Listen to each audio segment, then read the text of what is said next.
Vanoggend soms so 'n spesiale iets vars uit die Vader se hart vir al ons mammas en pappas.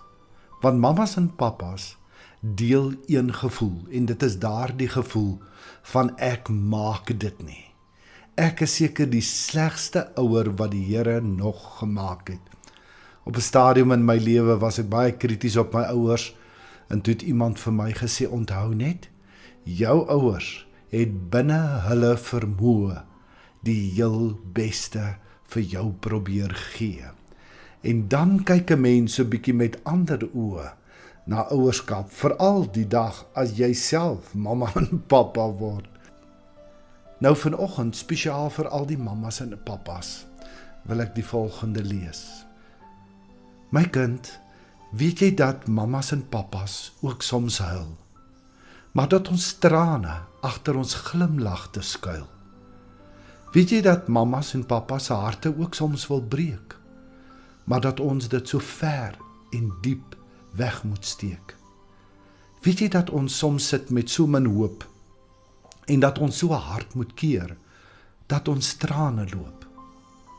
My kind, as jou hart soms so seer is en daar niks aan te keer is mammas en pappas die wat by jou staan en dis hulle wat julle harte so goed verstaan.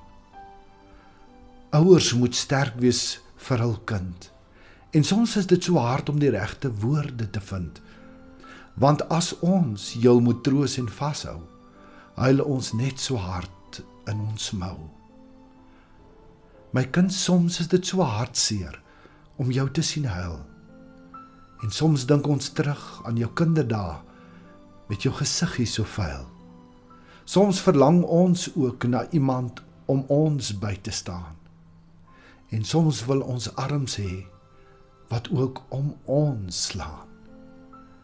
My kind, maar ter wille van jou staan ons sterk. Al maak jou hartseer in ons harte ook 'n merk. Weet jy dat ons net die beste vir jou soek?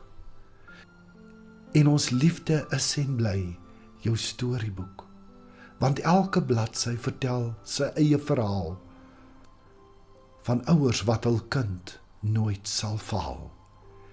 En wanneer jou trane in jou oogies skyn, my kind, weet jy dat ons as ouers dan ook wil huil? Ja, inderdaad, God het nie volmaakte ouers gemaak nie.